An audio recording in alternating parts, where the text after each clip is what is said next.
You are listening to the People-Centric Podcast, where we talk through the toughest challenges that people face at work and give practical advice to fixing those challenges. Thanks for joining our movement to create workplaces that are happier, healthier, aligned, and empowered by putting people at the center of all that we do.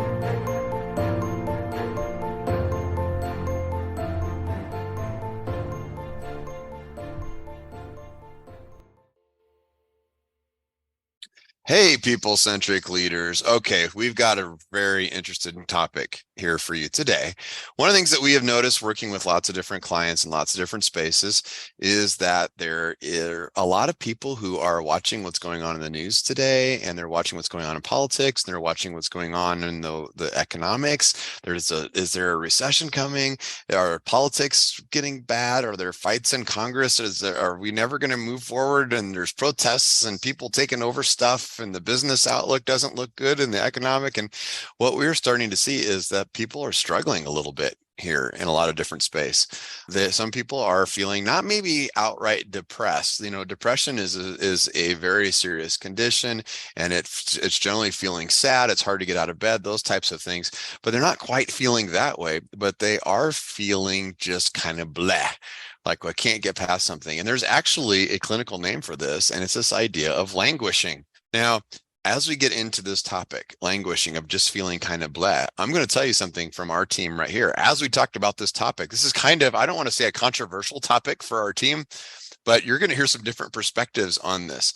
We are not going to coddle you today. If you're languishing a little bit, you're listening to this podcast, you're going to hear some just blunt advice on some things to maybe help you to try to snap out of this, or maybe we will coddle you today a little bit. I don't know. It's going to be a little bit of our team's coming at this. We want to be real along with this as we talk to you. So stay tuned here. We're going to jump into this topic and see where this goes. I think this one's going to be a lot of fun. So I have never been more excited about a podcast. Like, just the fact that you're like, yeah, some of us are going to tell you the hard facts.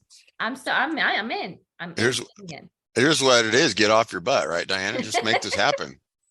Yep, just do this thing, right? It's gonna be good. Stephanie, are you languishing right now? I maybe just started. Oh, just started just now. As soon as we logged on here, that was it for her. We'll stop it. No, I'm just kidding. This is great. Let's keep going. Okay. All right. Bethany, how do you feel about this topic? Are you excited about this one? I actually am, because I think that it's really relevant, and I think we should talk about it. I didn't even realize there was a word specifically to talk about this. So yeah, and I think that's part of the thing right here. We're in 2023, so we make a word for everything. And we've been talking about that last few podcasts, right? There's so many words, and a lot of them are old concepts and things that have happened. It's not like languishing never happened before. We just didn't have language to be able to put that in front of us all. Yeah. That's where it is today. Yeah. Yeah. And then Matt, I want to move to you here a little bit on this topic, because I know that this is like pulling teeth a little bit for you here on this topic. Talk a little bit about maybe like why are you not as excited about this one, if you don't mind?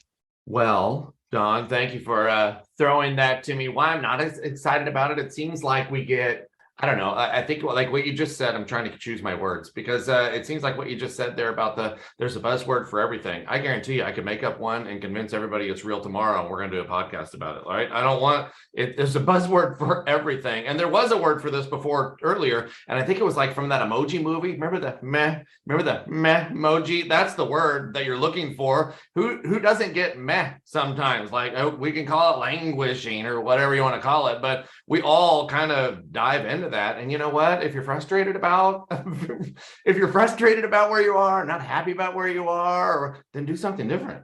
Then change it. Do something different. You know, you're going to hear these great things from articles that people have written, and maybe I should try something, find something within my strength or what. Yeah, maybe you should. Like that's exactly how it feels like. I don't know. Maybe I was raised differently. I don't know. Maybe I had other people telling me like, are you about over that? Or when are you going to be over that so we can get moving forward? And I think that's the rut. I think that's the rut that people find themselves. I get that we dip into it. Don used the word coddle. I think sometimes, I don't want to say, who or what, or, but I think some people just look for it. Like, this is my comfort place, so I'm going to hang out here in the languishing mood. And I don't know, some people have very little patience for that. Are you attacking me right now, Matt? Because I feel very attacked. Just kidding. Maybe I feel safer to attack you because you're in Seattle now. It's not like I see you on a regular basis, right? So I can attack you and then deny the video call later whenever it comes in. So anyway, I'm here to add color to this topic because we all, whatever. I mean, it's just part of it, right? You go there. I don't think I need to read an article about it. Like, I get there and then, okay, what do I need to do to change it? I need to change the scenery a little bit, and then let's move forward. But if I consistently find myself there, then Stephanie pointed out this is might be a whole nother issue there, and I'm sure we're going to get into that too. But anyway, that's what I'm bringing to the table today. I don't know who's with me on these listeners, but I know there's got to be some people with me. Like, oh my gosh, I work with some languishers on a regular basis, and it's exhausting sometimes.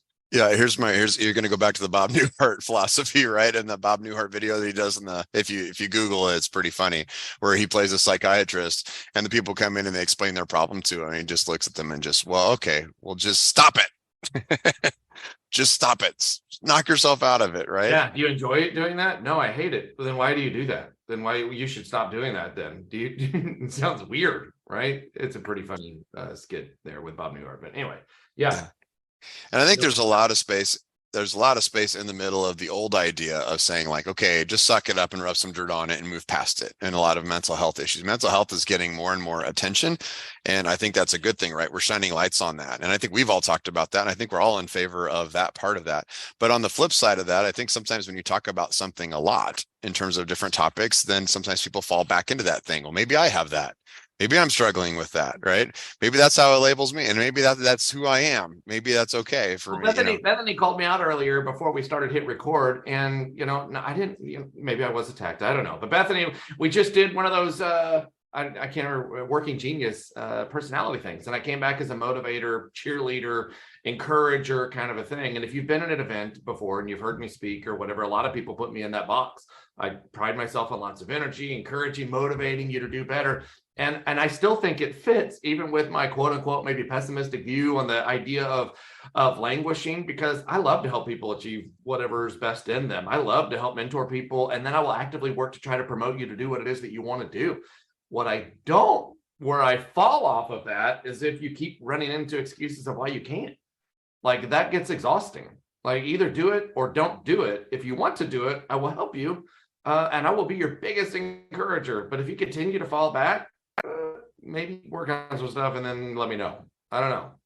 Yeah, it's difficult to give insights as consultants to work with somebody who just consistently just says, oh, life isn't great. I don't know how to get out of it. And I'm not going to move on anything. I'm not going to do anything if they feel stuck, right? Our goal is momentum for everybody. And I think that's the goal of this topic here, is to give you some momentum out of that. So if you can identify yourself in this position, and just to kind of define this a little bit further, we think about what's the difference between languishing and depression. Depression is when you're down, right? You're sad a lot. You have trouble moving, like you have trouble getting up out of bed, those kind of things. Languishing is a little bit different from that, right? Flourishing is the other side of it. It's where you feel happy and have a generally good attitude about things. Languishing is kind of in the middle. It's kind of like you don't really feel much about anything. Like, how's your job? It's okay, whatever. I think of the movie City Slickers, right? There's the movie, it's the old Billy Crystal movie, when he's in that and he goes through his life and he's languishing. Clearly, he is like definition of languishing. How's his job? It's fine. I don't know. It's just there. He doesn't really like his vacations and stuff are kind of lame. He just doesn't feel his family. He doesn't feel like a great connection to or anything like that. And then at the end of the movie, I think he does a very kind of like Matt, what you're talking about here, I think, is at the end of the movie that his wife asks him, well, are you going to go get a new job and all that kind of stuff? And he ends up by saying, no, I'm just going to do it better. I'm just going to spend more time on it. And I think there's some message to that in terms of the languishing idea, right? And I think it comes with people it comes with employees. We see that do that. It comes with bosses who do that. It's even more, what's the impact? Let's start there. Like, what's the impact if the boss or leader of a team is struggling a little bit? Like, what's the impact on the team and what's the impact back to the boss? I think anytime a boss is feeling almost anything, your people feel it too. So people are very perceptive and they pick up on the things, and bosses have a lot of weird mental authority over employees. Like we listen to what our bosses say most of the time. And so if a boss is coming and saying, the world is falling apart, we don't know what's going to happen, I feel like the company is making big mistakes or whatever, the employees are going to feel all of that too. It definitely brings everybody to the same level, that same doom and gloom type feeling. Especially if you're an effective leader. Because we talked about this before. Sometimes people define effective leadership as somebody who is a positive leader, but we defined effective leadership as something a little bit different. A leader is somebody who influences others. So an effective leader is somebody who effectively influences others. If people follow you and they have a lot of respect for you, and you start to go to work and talk about, hey, there may be no future here. I don't know what this is going to hold. I've got a lot of uncertainty. I'm not really excited about it. And you come in low energy, it does impact the rest of the team for sure. It adds up to that. Well, and what I'd say, like where this maybe has become a buzzy word is like we have lived through a global pandemic, and there was a period of time where all of us kind of felt this way, a little bit of like, I don't know what I can look forward to right now. And like everything got canceled, and there's so much that's outside of my control that I can really do. And it's that kind of feeling of like stagnation and emptiness in some ways. And so I think what I'm seeing is that like, yeah, there are some of us who kind of like got through that thought process maybe quickly, and like Matt, not to call you out, like I think that's maybe where you are, and that's awesome. I think there are other people that they're maybe still there a little bit, and it's taking them longer to process like everything that's happened, and then it feels like it keeps happening. And so it's like, well, how do I feel excited about things? Because what if the whole ship upends again, Yeah. And I was going to say, I think that sometimes, and I think before we talked about this too, Matt, you said we've all had that meh, we've all been there before. And I think that that's the point, is like, yes. And we go through seasons of that. And ideally we don't stay, because you're right. There are people who sometimes stay in that, and they're just like always languishing. And that's really frustrating to be on a team with somebody who is like that all the time. But I think that everybody goes through these seasons of, we'll use the word languishing, or just the meh, like nothing seems great. Like we're not excited about anything. We just feel stuck. But I think that for anybody who's been in that, which we all have, nobody wants to be there. And sometimes it's hard to get out of that mindset. And if you've been, even if, we talked about depression, but like if you've ever had anxiety too, it's the mindset in that too is very much like, this is the worst. I hate being in this. I have no idea how to get out. I'm trying to just think positively, or I'm trying to do something different. And it's like, you're trying to like, I don't know, will your way into like non-anxiety. And I think it's similar in these situations. It's like sometimes your brain is just cycling and you don't know how to push out of that, but it's the thing that you want the most. And so I think that's where we want to talk about, like, what are there some things that we can do to move out of this kind of mental state? Yeah, I like this topic, and I think we're jumping into this even though we don't. In some topics, when we meet with you all here on this podcast, we're bringing something like communication styles, and we're all very aligned in terms of what this is. I think this is a weird kind of a different kind of a topic, but I think the reason that I like it so much is I think we want to join the movement of normalizing some of the mental health challenges that people have. You're absolutely right, Bethany. The rational brain can look at something that's happening to yourself and know that you shouldn't be like that, but that doesn't mean that you can break out of it. I've suffered from panic attacks before, and when you know what a panic attack is, and I've sat in the hospital ER thinking I was having a heart attack before, and the doctor's got all the machines hooked up to you and says, you're not having a heart attack. So your brain's like, okay, great. I'm not having a heart attack. Then why do I feel like this? It's a challenge in terms of, you can't just think your way out of that. You can't will your way out of it. So, and I think the same thing can happen in languishing, except that languishing, you're probably not going to seek out help for it. A lot of times you're just like, oh, I just feel kind of down about things, especially then I think if you're a leader of a team. And, we've talked about in the past podcast episode, what do teams need from their leaders, from their managers? They need compassion, stability, hope, and trust is what they need. And if you think about a leader who is languishing, you might be taking away some of that stability, right? You might forget about the compassion piece. You might especially not be presenting that hope piece to that. And then if the team starts to feel that, then the team starts to languish a little bit, to use that term. And if the team's languishing, then you get into the cycle, and now it's hard to break out of that. So let's talk a little bit about maybe how to break out of that cycle. Like whether that's rub some dirt on it and suck it up, or take some next steps, or do something different, or change your environment. What are some of the tips that we might have if you're in that case, whether you're a leader, employee, or a manager, or an employee, whoever you are? I don't have a tip yet, but I will say that I think just assigning a name to it helps me. Assigning what this thing is and giving it language helps me recognize things in myself. And then sometimes it'll just go away then. I'm like, oh, I've identified it. I don't have to dwell on it. I don't have to think about it as much. This is what it is. So I think the first step is just identifying if you're going through this or not. Put a name to it. I like that. So recognize it's not that you're fundamentally broken. Maybe your job is not a terrible job, or the world's not really falling apart around you, or nothing is exciting anymore. That maybe there is something that is an opportunity to change something. Right. I think that's good.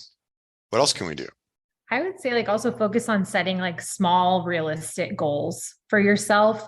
And if you need like an accountability person to help you get out of that funk, like I think that's great. And that's where like if you have a Matt Griswold in your life who can help encourage you, like share with that person, like, hey, like I feel like I want to set some small realistic goals for myself. So I feel like I'm moving forward right now, that I feel there's purpose in my days, find that spark of joy for yourself. Like I can do this every day and it makes me feel like I'm not stagnant, like I'm making progress towards something, and share that with a friend, maybe even do that together. I mean, a lot of I think tips you'll hear online will talk about like physically moving your body or doing something like that. Like maybe take a walk with a friend if that's going to be helpful for you, or look at your big word goals for the year. And instead of being like, like what's one small little thing you could do that maybe you actually would enjoy doing, and if you accomplished it, it would feel really good. That doesn't have to mean you just like accomplished a whole key objective for the company. Yeah. And it's that you're talking about that progress, being able to feel like you've made progress on something. And I think that's where sometimes when you see this like languishing, this meh state that you're in, like at work, it's maybe because you're running into lots of barriers or you're doing things that just like maybe you're not great at, or you're just stuck in some of the work that just doesn't bring you a lot of joy, and you might just have to do it. And that might be just a thing you have to kind of get through.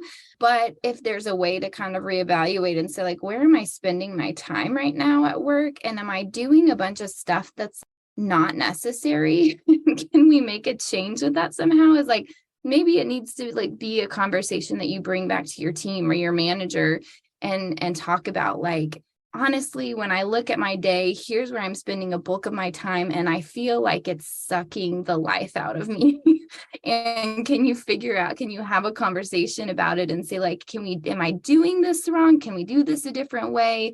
Do I need to do, like, what can I change here to make this different? And I think that's one way you could look at that at work.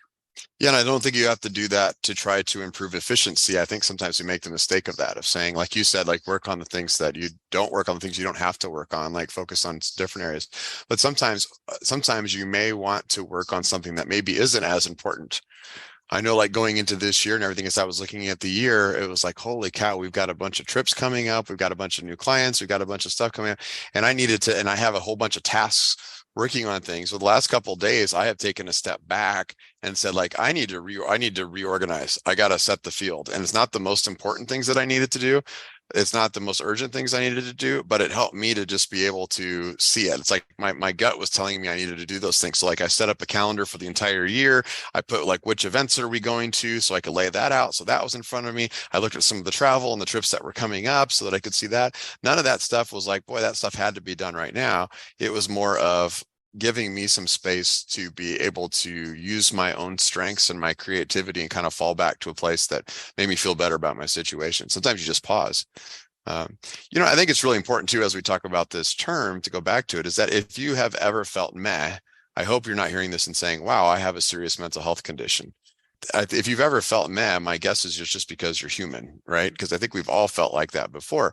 But like if you think about it, like short term, if you felt that way. Like I was thinking about like Matt and I have traveled quite a bit together, and a lot of times we'll go to conferences which are a little bit longer, and we'll be together for 3 or 4 days at a time traveling, and sometimes we're in the car together traveling from different places to different places like that. And there's times where you just kind of hit a wall. And I think it's been just about every trip there's a moment where both of us hit a wall, and you're just like, and you're probably short-term languishing, right? If we're going to put a word on it, but you just hit the wall. And I think that both of us are pretty good at like, okay, well, we don't have to force conversation. We can put the radio on, we can sing a song, just do something a little bit different. Let's go see, one of the things that like we've done is go mix in on trips that we've taken, mix in a trip, like visit a landmark or a history or a museum or something like that, just to kind of do something a little bit different to shift gears. I think that kind of helps the brain to reset a little bit, and it gets you energized. Or just take a minute and we'll go sit in a bar someplace and try a new bourbon and just do that, and not have to think about the detailed stuff in front of you. I think the message is just to change something if you're stuck. Which is a proactive approach to it, right? I mean, just change, Stephanie, you talked about during COVID. Yeah, lots of things were shut down. We were used to going all the time. But honestly, like, I'm going to say this might be controversial. Like, we did great through, that's when we bought a camper and a boat. Like we found new hobbies. Are you kidding? Like, that was pretty cool. That's why I own a camper, and that is why I own a boat, because COVID happened and all the ball games were canceled, and it kind of just made us take a step back and reset. And dang, that was the best thing for us, right? And so it wasn't like, dang it, there's no ball games. It was like, well, what else you want to jump into? Same thing with getting your body in motion. Like, it's an either you want to or you don't want to kind of a thing. You have to. I could totally melt away into my couch or whatever and just look at TikToks, but then there's something in me that's like, I gotta move. I have to do something, and I have to get up and go. But again, you got to proactively kind of want to do it too. We've done that podcast about you got to kind of want to, like, we can encourage and we can kick or whatever. Like we can push those buttons, but at the end of the day, you got to kind of want to do it. And I think that's one of those things. Okay, here's the hand that you're dealt. What do you want to do? What's your play? Which way do you want to go? And then it's up to you to be able to make that proactive judgment call to kind of make the best out of that situation. But yeah, I get it. COVID was COVID, but we picked up 2 awesome hobbies during COVID, and that was one of the best things in the world for us. Yeah, and I think that's why it was the best things in the world for you, right? It's the flip of that, is because you picked up those hobbies and you decided, I'm not going to fall into this new rhythm of sitting at home and in my room with my doors locked and so afraid of other people, that you leaned into that and it look back at it and say, like, actually, it was a pretty good time for myself, Great. Yeah. And sometimes even if you don't want to, like, we started habits, like I found myself, like, when I'm getting home at the end of last year, like, you're just tired, and we work pretty hard, and I got into a rhythm of like, okay, we'll eat dinner, and then I go into my office and I collapse on my easy chair and I put on Netflix or Hulu or something, or binge watch a show or something like that every night. And you get into those kind of habits, and then you do that for a long time because it's a habit, and then you look at yourself and go, like, my energy level's low. And sometimes there's a moment where you're like, I need to change something. And maybe you don't want to change something, but short term, then you do change it. And then pretty well, it's like you have to get over a little bit of a hump to get past that. John, to your point, too, the other side of that, like when we're at those events, like I thrive on being, if you're listening to this and you've been at an event where I'm at, like I thrive on being around you. You give me energy. I love it. But at the same time, I do need a minute every now and again. And Don and I'll have those moments too, where like, hey, we have an hour before dinner. You want to hang out for an hour? Like, no, I'd rather go kick my shoes off for an hour than just give me a minute. Like, you have to make a proactive approach to also not do as much as you have to make a proactive approach to do, if that makes sense. So like, I'll proactively say like, nah, I'm gonna go kick my shoes off, maybe call the family or whatever, talk to the kids. I'll meet you downstairs in 45 minutes. And it's just that little proactiveness to choose not to do sometimes also that gives you the opportunity to do more later. Dang, yeah. That was good. Did anybody write that down? Like that was kick off your shoes and go to the room sometimes. Yeah. Choose not to do so you can do. And I think what's cool is that Matt and I have a good enough relationship that we can be there and you don't take that personally, and we've both done that before. And sometimes the other person feels like, no, I want to go get a drink and let's go hang out. And the other person's like, nope, I need to recharge for a minute. I'm going to go do this. And it's like, okay, that's totally cool. But then there's times where we both feel really good and like, okay, I'll go down to the hotel and we'll go hang out there and we'll grab a group of people and come sit at the table with us and do all the kinds of stuff and have fun with it. Place. Yeah, let's make an excursion while we're here. Sure, Yeah. let's do it. For the record, we didn't make it all the way to Lincoln's birthplace, which is going to be on the list for the next trip. We had to stop I at that like burger place. Yeah. I like what you said though, Matt, because you said something like you're choosing things to say no to so you can say yes to other things. And I think that's really, I think that's a really good tip for people, like any time of your life, however you're feeling is, but especially in a season where everything is just feeling like meh, like languishing, where like be kind of picky with your time and be able to say, like, if you are not able to say yes to friends and family or whatever it is, because you're doing X, Y, Z, everything else, then like make some change, like set some boundaries on your life and adjust your schedule or, whatever, even if it's good things that you have to say no to so that you can say yes to the other things. And so I think that's a great tip.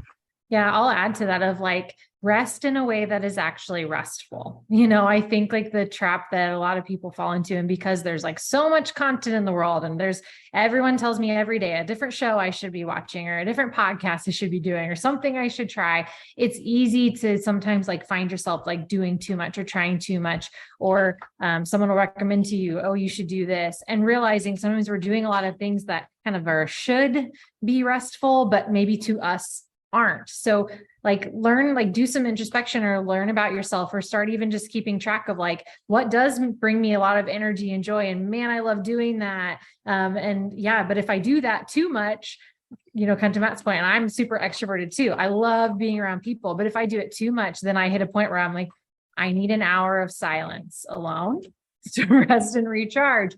And for me, it's like, I have to do that. And so, for some of us, I don't want to crap on watching Netflix. Like if you have a show that really does like stimulate your brain and get you excited about something in your life, okay, maybe that is restful, and because it gets you into a flow, or figure out what is that thing that actually feels restful. And then what are the things that really bring you that energy and joy, and start kind of trying to balance your life more in that way. Because my guess is that a lot of people who feel languishing, it's like we're resting, quote unquote, but it's not really recharging us. We're just scrolling.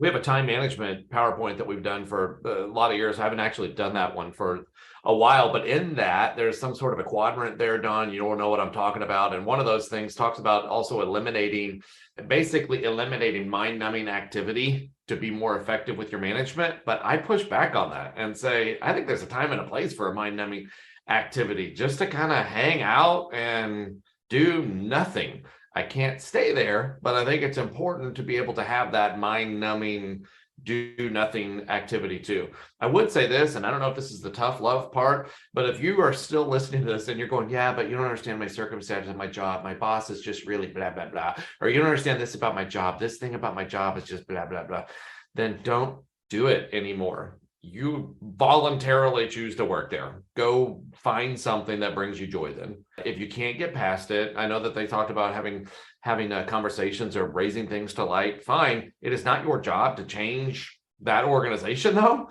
If that organization, the thing that you are being asked to do, don't be a crappy employee. Just don't do that job. Go find something else that gives you opportunity in life then, and help yourself out of some of that too. And sometimes we just choose to stay there because woe is me. No. Help yourself.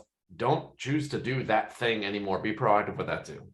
Yeah, I'm going to agree with that and say like, yeah, you don't have to do that. And there are other jobs out there. And even if you just need to find something else for a little while, like do the right thing for you. And I really like what you said, Matt, of like, it's not your responsibility to save the whole company. Like I've been in that place before where it was like, man, like I just was not in a good mental place because of everything that was happening at work. And I probably should have quit sooner than I did. But then it felt like, man, like, then if I leave, then this will fall apart and then these good things won't happen and other people are going to be impacted. And, then you become a martyr, in the office that actually saves no one and you don't save yourself.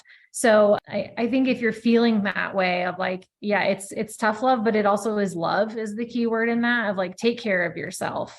And if you need to make the change, do what's right for you. There's only one of you. You only have one life to live. Be sure that you're doing the things that are like filling your soul and you're getting to spend time with the people that you love. Yeah. I think this has been a great discussion. I'm really glad that we did do this topic. We have to remember that, listen, if you're in this and you really are stuck in something, you tried a bunch of different things, I mean, really get help.